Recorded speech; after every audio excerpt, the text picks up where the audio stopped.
Okay, good afternoon. I'm Jonathan Licht from the PSOC. I'm very delighted here to introduce our guest speaker, Dr. Denis Wirtz, who's not a stranger here.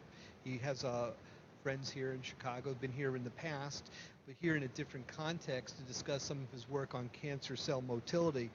Dr. Wirtz is a physicist, a bioengineer. He's born in Belgium, trained at the Free University in Brussels, went to Stanford for his PhD and a postdoctoral work in France, joined the faculty of Johns Hopkins in 1994 in Department of Engineering, where he's been ever since. He also has an appointment in the Department of Oncology, has formed some very important collaborations trying to analyze the phenotypes of cells in a multi-dimensional, multi-parametric way, which I'm learning more and more about. We're very glad to have you here today to share your insights into cancer cells. I'm delighted to be here indeed. I love Chicago, I love Evanston, so it's always really indeed a distinct pleasure to be here. And thanks so much, Jonathan and John, for inviting me. It's very cool. I can see so many similarities between Hopkins and Northwestern, although I think you guys are more legit than we are. But anyway, so today I'm going to talk about cell motility. And it's mostly cancer cells, but I think the bigger context, I don't know to which extent what I'm going to be telling you is of real oncological implications. So maybe we can skip the word cancer. It's for sure cell motility in 3D ex vivo, where we try to maybe, and we didn't have a political agenda, but try to see some of similarities or some of the distinction that between classical, conventional 2D migration, that is putting cultured cells on a dish and learn a lot and take advantage of the ease by which you can do a lot of microscopy, for instance, and then move to those cells to something a little bit more physiological, maybe not entirely much more physiological, but at least that is three-dimensional, where cells will be encast into mostly collagen-rich matrices, just moving cells from a flat, stiff 2D substrate to a 3 softer collagen matrix change fundamentally the way cell migration occurs. And I would like to make the case that it really does. It's not a simple extrapolation, that really many fundamental things become very different, that molecules that seems to be so critical in motility in 2D become less critical and vice versa, that processes that drive motility in 2D simply disappear in 3D, and new processes arise from merely embedding cell in a more, presumably more physiological environment of a 3D matrix. So when 3D occurs, basically every time a cell moves in an organism like C. elegans during embryonic development, or during a wound, or during stromal invasion, cells right away encounter a fundamentally three-dimensional space. Past EMT, a basement membrane is digested, these cells will at once, when they're nicely two-dimensional and barely moving at all, will, due to activation of migration processes, encounter a fundamentally 3D space, mostly collagen-rich stroma. Same thing in wound. We all do wound healing in 2D, but the reality is that, at least for recruitment fibroblasts, these fibroblasts will encounter and be fully embedded in a three-dimensional space. Does that matter? Let's find out. 3D is the case, of course, of cells. Cells don't have to be in a 3D matrix to be in 3D. This environment can be formed by just surrounding cells, as in during C. elegans development. Okay, so now that mere fact you're going to move cells from a nicely convenient 2D space to a 3D space will complicate everything. Those techniques you absolutely take for granted, like blotting techniques in Western blotting, like immunofluorescence microscopy, high magnification microscopy, like flip and fret and turf, or high-resolution electron microscopy, or traction microscopy. Biophysical assays like AFM cell stretchers are out the window. You can't, if you want to look at biology in a straight face, you can't use them anymore. If you want to use immunofluorescence microscopy, your antibodies get stuck in the matrix. If you want to use Western blotting, you need to digest the matrix, which in just few seconds you're doing this will change dramatically the very molecules I'm going to be talking about in a moment, for instance, focal-adhesion proteins. Traction microscopy, yes, you can do this. You can put bead in a 2D substrate, compute traction forces created by the cell on top of the substrate. But of course, in a 3D matrix, the reporting matrix, the matrix from which you could extract forces, have its mechanical properties change in time and space. So of course, you can't use classical mechanics to extract force from strain measurements. AFM, well, you're far away from the cells, so you can't get to the cells, and on and on. Everything becomes pretty much unsuitable in 3D. So we need to develop new approaches. For instance, mostly instead of Western blotting to assess the activity of an enzyme, you're going to have to develop fret pairs. But of course, there's complication because you can't use high magnification microscopy. The lens, if the cell, and I'm going to talk about this, is too close to your cover slip, there's going to be edge effects. So, and on and on and on. It's a total nightmare. So there's maybe a reason why people shied away from 3D motility. To illustrate how truly fundamentally different 3D motility is from 2D motility, I'm going to go over quickly 4 vignettes that are going to highlight those distinct properties, including the novel role of focal-adhesion proteins in 3D motility that is simply not predictable from the classical 2D case. The fact that cells in 3D don't form a wide lamellipodium, and instead form beautiful multi-generation dendritic protrusions, which drive motility in 3D. The fact that actin organizations, again, completely different. You have what we call an actin cap that's crazy glued to the nuclear envelope, is now become the dominant actin structure for cells in 3D. And how proteins that we deplete, in particular zixins, can trigger novel mechanism of migration, including you'll see this really remarkable migratory oscillation that we observed only in the 3D context. Okay, so a lot of movies you're going to see are low magnification movies. We can't do better.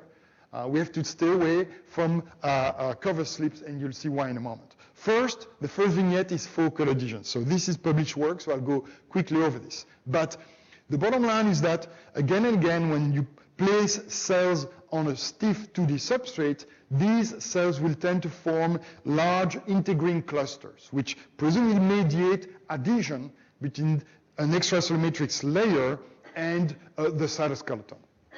They're visible under immunofluorescence. That's the top panel. So you have these large, big, fat integrin clusters. They can be, there's focal-adhesion specific proteins, talin, vinculin, focal-adhesion kinase, that will colocalize with the integrin clusters. You can visualize these proteins using just GFP tagging, and that's what we did, because then when you move in 3D, you can't do this fix and stains that you again take for granted in 2D. So these are HT180 cells. We use those fibrosarcoma cells because used extensively in cell migration studies. Okay, so to make a connection with a more classical result in 2D. Now, the first thing we did was to go a step closer to the 3D case by placing cells still on a 2D substrate and depositing collagen on top of the cells, on the dorsal side of the cell, the apical surface of the cell. And that alone triggered a drastic morphological change. The cells that were, this classical fan-shaped morphology now start looking like neurons. These are the exact same cells. They start elongating drastically, elongating the way we're going to see them elongate in a 3D matrix. So it's still a very asymmetric system. You have a very stiff underlying substrate and a soft matrix. But now ligand presentation is more symmetric. And that alone triggers the fact that focal adhesions are reduced in number and reduced in size right away. There's beautiful controls where in the same cells you have cells that are semi-detached, where one part of the cell is attached to the underlying substrate and the other side is has tentacles, if you will, into the matrix. And in the same cells we have beautiful fat focal adhesions at the stiff substrate, and then smaller and fewer focal adhesions in the other side of the other edge of the cell.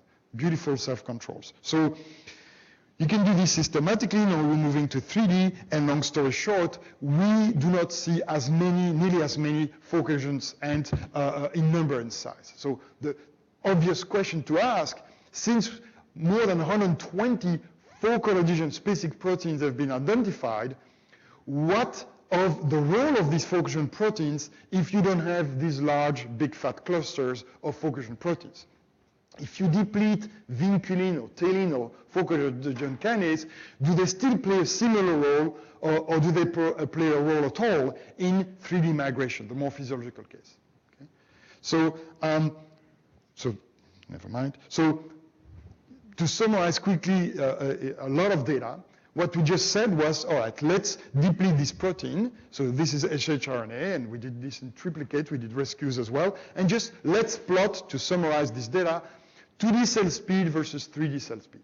In other words, is there any predictive power of if you deplete, say, P130 Cas in 2D, which tends to make the cells move faster, what happens in 3D? Turns out the opposite happens. You deplete P130 Cas, a focal adhesion specific proteins, these cells will move more slowly in 3D. Is it always this entire correlation? Maybe? No, actually, Zixin is a good example. You deplete Zixin in 2D, these cells will have a motility similar to the control cells. It's this branch, and in deplete it, and I'll go back to Zixin quite a lot, will make the cells move much faster in 3D. So, long story short, there's simply no correlation. Now, this is not to say that focal adhesion proteins play no role in migration. They do. It's just that you can't simply speculate or extrapolate from the 2D results.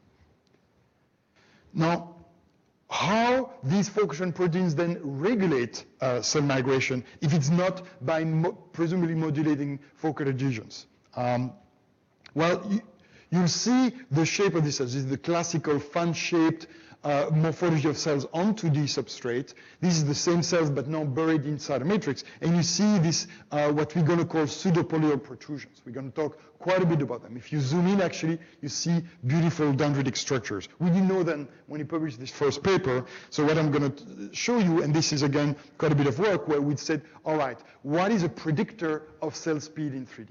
A long story short is that the number of protrusions, these pseudopolyol protrusions, generated per unit time in a course of maybe a 16-hour observation, the larger this number, the faster the movement of cells. This is not a trivial result. Of course, you think at some point, too many protrusions and the cells lose themselves not knowing where to go. That turned out not to be the case. There's just a very strong correlation between this number of protrusions and 3D cell speed, as well as the growth rate. These protrusions grow along collagen fibers. Again, this colocalization between collagen fibers surrounding the cell and the growth of these protrusions along these fibers. We're also going to revisit more precisely what dynamics these protrusions undergo as they climb along these collagen fibers and then quickly retract. I'll go back to this. Very reminiscent of microtubule dynamics. All right, great. So how focal adhesion proteins modulate cell motility is by modulating the growth rate and the number of protrusions generated by cells. Now, some sanity checks. Does contractility still matter in cells? I mean, just to make sure we're still on firm ground, and they do. These are inhibitors of myosin or ROCK, which is upstream of actin assembly and contractility. And does blocking integrin matter? Yes. So in other words, if you pre-treat cells with a function blocking antibody against integrin, you put the cell in matrix, these cells actually can still protrude but can't contract the matrix surrounding it and therefore move forward. So adhesion as mediated by integrin matters, and contractility, actomyosin contractility does matter as well, just like they do in 2D. Going back to these protrusions, going back to my statement that the lamellipodium doesn't look anything like it in 2D, so what we did was to playing the same game. Let's look at lamellipodium specific proteins. Since cortactin, ARP23, and WAS proteins involved in setting the polarization of cells in 2D, and primarily for ARP23, it's an actin nucleating factor, is localized at the leading edge of a crawling cell. if you don't have a lamellipodium, what of those lamellipodium-specific proteins? And this is what I mean by that. You have the same cells now embedded in 3D will form these pseudopolar protrusions. They're much thinner, they're much more dendritic. There's no dendrite here, there's filipodia at the very edge, but you don't have this dendritic branching going on. So if you knock down these proteins, very much involved in polarizing cells and kind of motorizing leading-edge advancements in 2D, and you don't have a lamellipodium, what happens? So what we observed, and I think it's illustrated in this movie, was that, so this is a nucleus of a cell in a 3D matrix. You have what we call a mother protrusion stemming from the body of the cells that's going to start branching out in the surrounding matrix. So this is a 0th generation, I'm borrowing terminology from the Actin field, a 0th generation mother protrusion this time, not branch, and branching out into the surrounding matrix. So you have first generation, and then you have, when these 0th generations climb down, you have maybe a second generation or third, even up to third generation protrusion generations. It's actually very difficult to determine which one is which in the course of events, but trust me, we're able to figure that out. Now, how common of an occurrence these dendritic protrusions are, we looked at many other cell lines, colon cancer cell line, prostate cancer cell line, breast cancer cell lines, and again in the 3D matrix, you don't have, and that's the case of, I think, of dicty, or in neutrophils, you can have mother protrusion splitting at the cell body. What you have is splitting, but away from the cell body. All right? So what is the functional importance of this dendrite? Long story short, it's not these mother protrusions that are going to drive motility.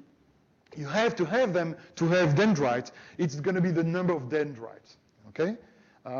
And indeed, knocking down, so this is just positive controls, in that depleting ARP23 or NWASP or treating cells with these new drugs that inhibit ARP23, all of those have the effect of shrinking the ability or shrinking lamellipodium formation and have an effect on 2D cell motility. So that was known, actually not completely, but that's not the point of the paper. The paper was more about, all right, we can do the same depletions and look at the effect of, say, the total number of protrusions or the number of mother protrusions. I'm going to show this data right away. Depleting ARP23 or cortactin or SWAPs, by the way, these proteins are regulators of ARP23, is kind of a protein module, if you will, had no effect of changing the number of protrusions, the ability of these cells to generate a 0th generation protrusion stemming from the cell body. But in contrast, had the effect of decreasing number of side protrusions.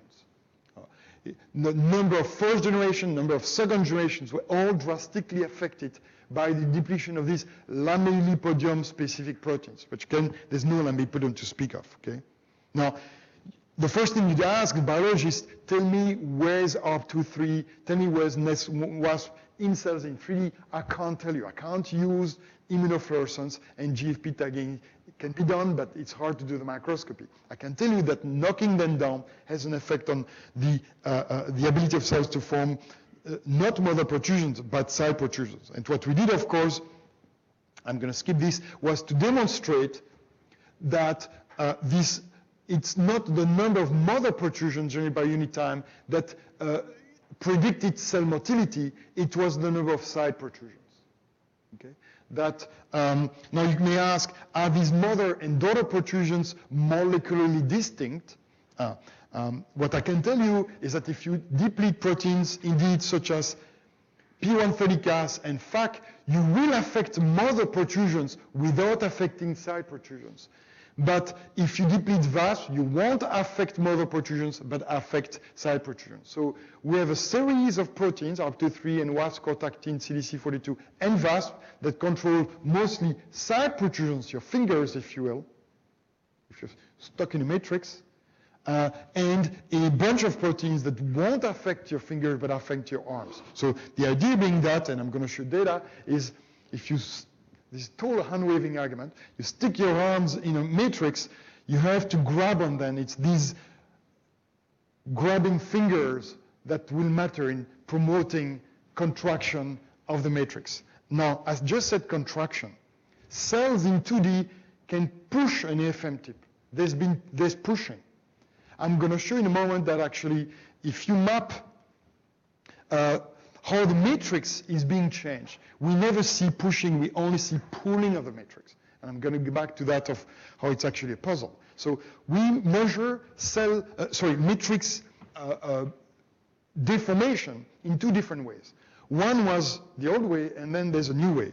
The old way was to put beads, carboxylate, fat beads, and we track them in 3D, X, Y, and Z, out of which we can extract, of course, the coordinate of each bead by just monitoring the rings of diffraction. So this is kind of a fancy way to do this. We're actually doing a little bit better now, where we actually use reflection confocal microscopy. So this is just a two-channel assessment. This is phase contrast in the actual cell in 3D, and then we use reflection confocal to monitor collagen deformation. It's just using PIV, particle tracking, frame-to-frame assessment. You can see what part of the matrix is being deformed. So it's literally pixel to pixel as opposed to bead to bead assessment of matrix deformation. And then you can assess what part of the matrix is being pulled or pushed or quote-unquote released. And it turned out to be fascinating. It's like a ratchet.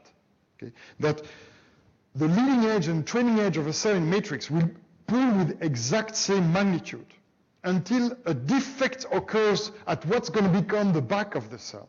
And the cell hates open channels, always face the matrix in front of them.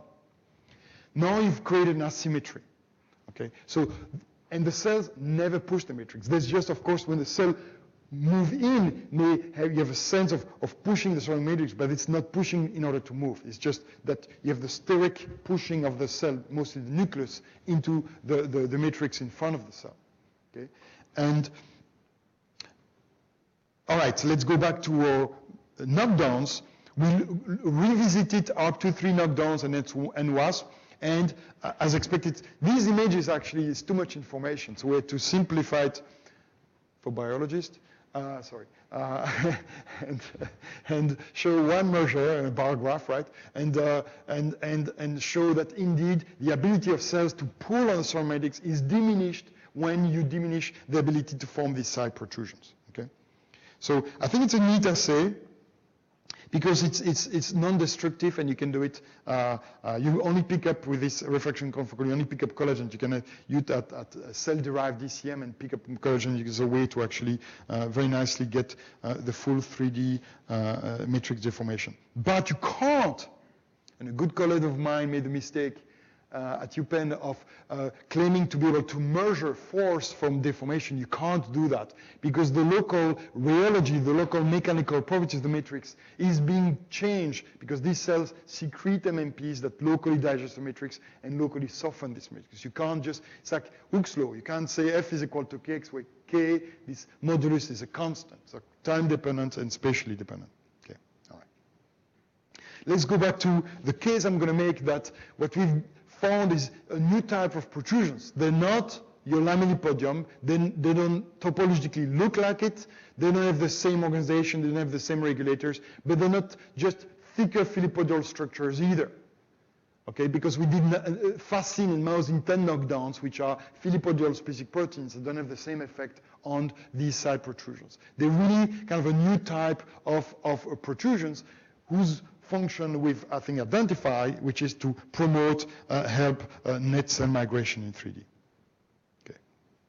All right, so the third vignette is a bit of a pet project for me. It's what we call the perinuclear actin cap. So we and others had observed some sort of vague correlation between nucleus shape and cell shape. Cells are a little bit more rounded. Nucleus tend to be a bit more rounded. Cells are a bit more elongated. Nucleus is more elongated. Actually, it's not a trivial result at all. And I'll make this explanation in 2 seconds. But if you plot in these unpatterned cells, which is cell in culture, you see indeed some sort of relationship between the shape factor of the cells and the shape factor of the nucleus. Okay? Now, we can do this a little bit better. We can plate these cells on adhesive stripes of controlled width, and you can see that on narrow stripes of fibronectin or collagen, you have an elongated nucleus having an elongated cells, and for actually overstretched cells. The natural size of cell would be smaller than this. You actually have beautiful main components of stress here, but never mind. You have thicker stripes. You have a more rounded nucleus. As I said, this is not a trivial result. If you pinch a cell from underneath, this nucleus will simply bulge out and become round again. And we figured there had to be something on top of the nucleus maintaining the shape of the nucleus. When pinched from underneath, would pinch the cells in the third dimension as well and make this nucleus elongated. Okay? The obsession about nucleus shape is that that's what pathologists do every day. They look at N to C ratios, nucleus shape, nucleus size, as a way to make prognostic and diagnostic. And this is context of cancer, could have some significance. I'll get back to that in 2 seconds. So we figured there would be maybe a cytoskeleton structure wrapping around the nucleus, maintaining the shape of the nucleus. And to do this, we did what everyone did until we went fully in the Z direction. So this is just an actin stain. These are endothelial cells on a coated substrate. It doesn't have to be coated. And you see the classical actin organization. You've seen these pictures literally 100,000 times. But if you keep on going and look above the nucleus, you're going to see an actin structure that it does not align with the rest of the actin network. And I'm going to show to you this actin structure is truly disconnected from the rest of the actin network. It's connected to the nuclear envelope through specific linker proteins that grab the lamina and grab chromosomes and put tension on it. Okay? So what we're going to do is to dismantle this actin cap and see if the nucleus can still respond, or dismantle, deplete a link complex molecule and see if this nucleus can still respond to this narrowing by using stripes. So this is just color-coded according to the height. This is green is the basal, blue is the mid-height of the cell, and you have this actin, incredibly organized actin organization. Much more organized, much thicker, much fewer fibers. And I'm going to show you that actually what terminates these actin fibers, which we call actin cap associated focal adhesions, are themselves special. They're going to promote mechanosensing, etc. So we can take it for a spin. And the reason I do this is to remind ourselves the nucleus is not a football. The nucleus is a disc. It's super thin. And the reason for this is this actin cap put enormous contractile pressure that push down the nucleus. Okay? What happens if you remove the actin cap?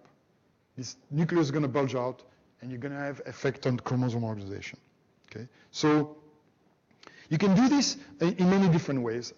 This is a 2D story. I want to move to 3D so as to be consistent, but please go back to some of our papers on this. So, but this is a wild-type cells, and you have the classical mouse building fibroblasts. You have this class, what we now call an actin cap on top of the nucleus, this classical actin organization at the basal surface of the cell. If you take a knockout, you see that this actin cap basically disappears. This is a removal of lamina altogether. This is a mouse model for muscular dystrophy. And it turns out if you look at progeria patients, the same. If you take fibroblast or endothelial cells from progeria patients, mutations in the laminin genes cause the actin cap to be dismantled and the nuclear shape to be totally different.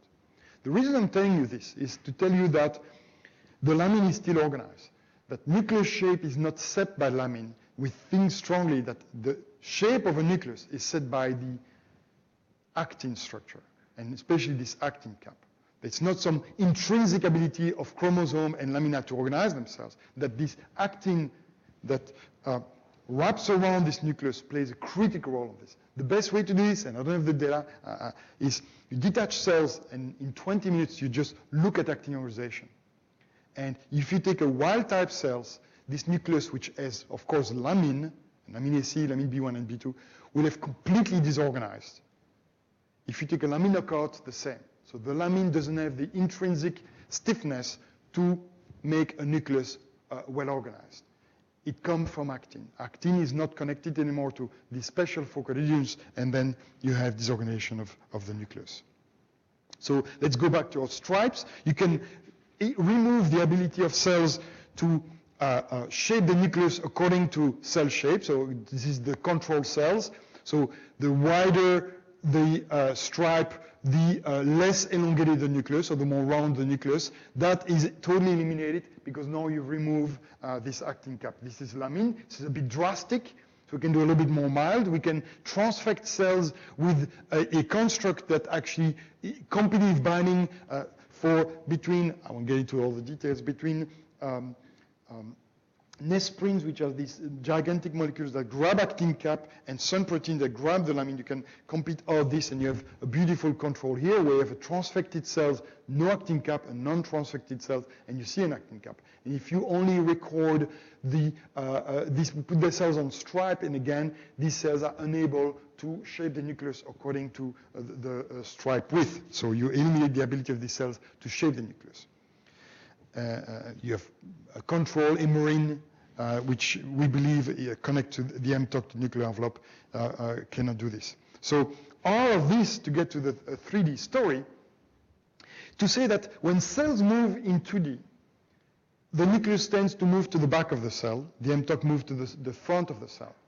But really, nucleus is I think, mostly dragged along. The nucleus and its organization, its position, doesn't play a role in motility. We figured it would in 3D. This congested collagen matrix may change the importance of the nucleus and its interconnection to the actin network once moving in 3D. And so this is just actin we can do in 3D. So this is this movie doesn't work, never mind. So the bottom line is that if you remove the actin cap either by depleting lamine or depleting link complex molecules or very low concentration of LAT-B of 10 or 15 nanomolar for just 10 minutes, so you don't affect other actin structures, these cells round up completely. They're unable to form protrusions. They're unable, in turn, you reduce the motility. So, for instance, laminocort, no effect on 2D motility, laminocort, reduction of cell speed in 3D. And that's because control cells in 3D can form protrusions. You have these beautiful actin fibers that are the 3D equivalent of this 2D actin cap, where this time they just are not asymmetric, they're symmetric, and they're connected through link complex dynamic interactions. Through link complex promote and provide mechanical support for protrusion generation, which cannot occur if you don't have this strong link complex mediated interaction between actin and the nuclear envelope. I don't know any. I don't know any. Cells are in 2D, in endothelium, in the epithelium, but the moment they move, they just don't. We don't highlight this in the paper, as you can imagine, because then you get. Just curious if maybe those two modes crawling action. It's the cells that migrate, that seem to migrate. It's the movies of Sahai and Condoleezza are very elongated. Elongation, I think, is critical to this migration. They're not rounded, they're much more elongated. We cannot detect, we're trying, but we cannot detect these side branches. They're going to be there. You have collagens all around. These protrusions will climb along these collagen fibers. I think they have to be there. So, and then you made a big point that you used low magnification microscopy for all of the 3D crawling studies. Yeah. And I was just curious about just exactly what type of objectives you use. But because I just found out recently that there are now objectives that have magnifications 60x, sort of 40, 50, 60x range, with an NA of 0.5 or 0.6, and I work with this So several millimeters. So is that the type of objective? So we actually using them those, but the beauty of doing tracking in low magnification is that you don't have to worry about, am I tracking the nucleus, am I tracking the cell, and doesn't matter. It's a beautiful filter. So actually we're going to continue using low magnification for measurement of cell motility. But actually, what? You have a lot deeper depth of field. Right, exactly. And you can track not one cell at a time, but 10 or 15. But for no localization, I claim we cannot localize. I think we can do a little bit better, and we are using some of that lines. That's right. Yeah. 0.5 though is still very low NA and Yeah, but it's not so terrible. How do different types of cells from different tissues behave in the three-dimensional matrix? Are breast epithelial cells different from fibrosarcoma cells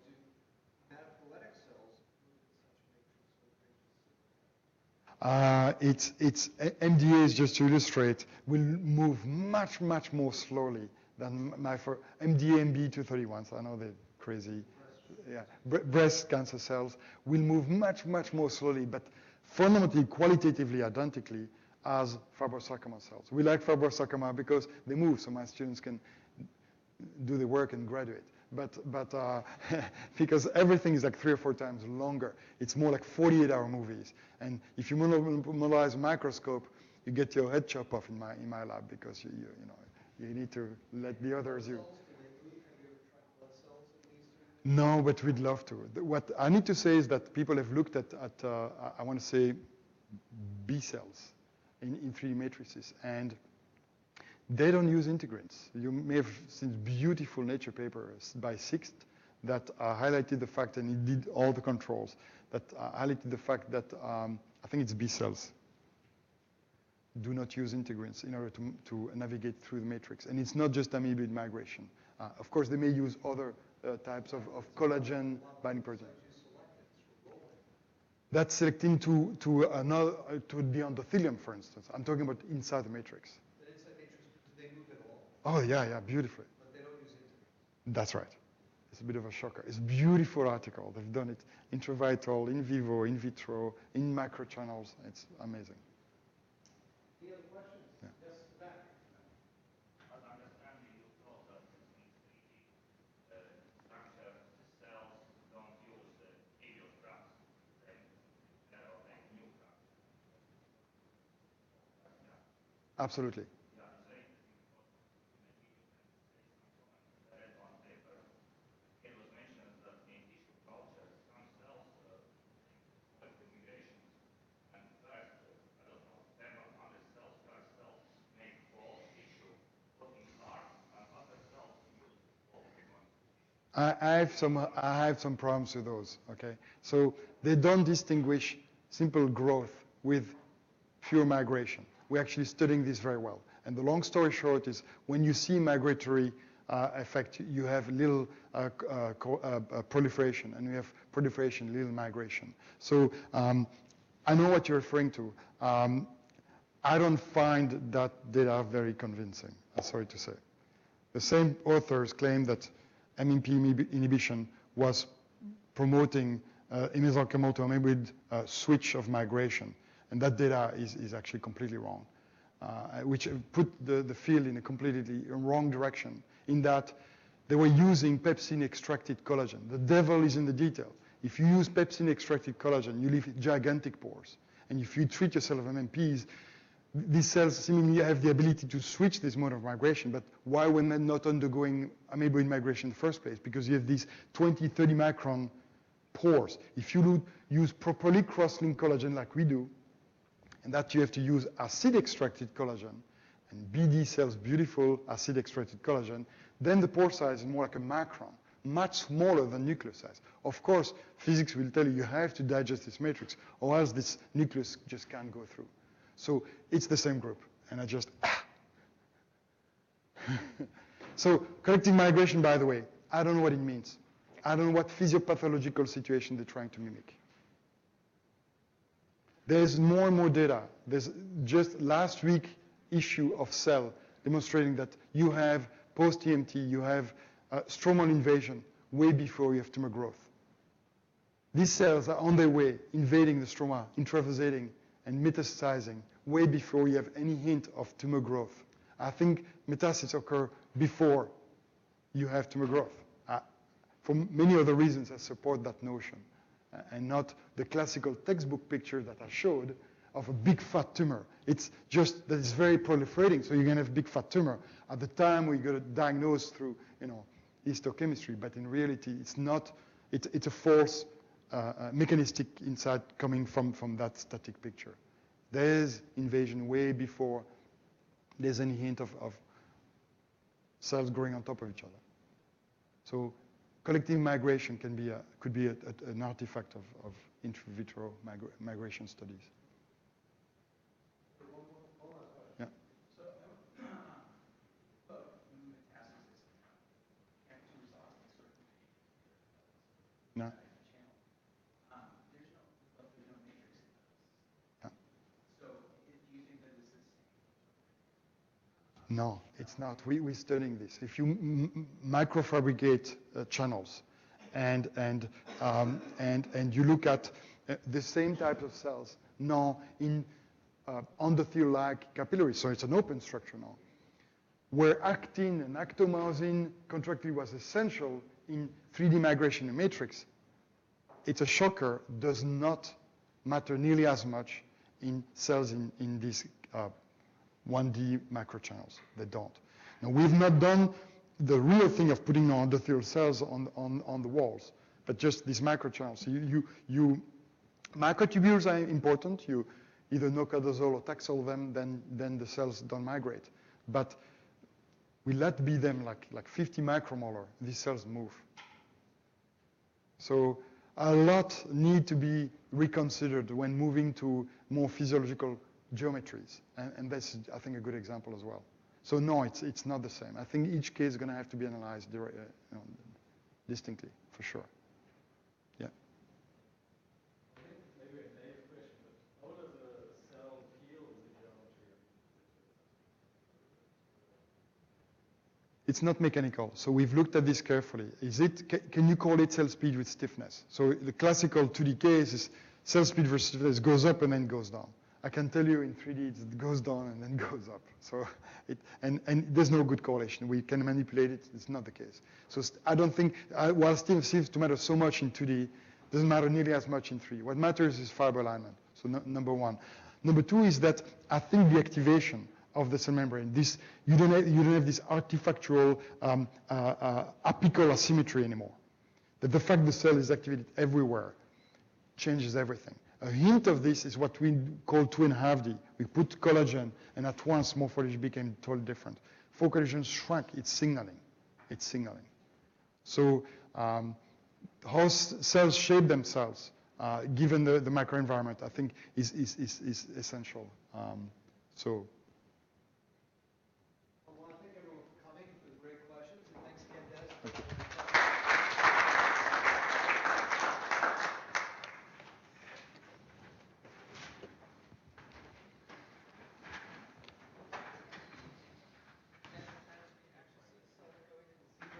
Yeah, yeah. 3D XY, but are you We actually track them in X, Y, and Z. Hey, Wes.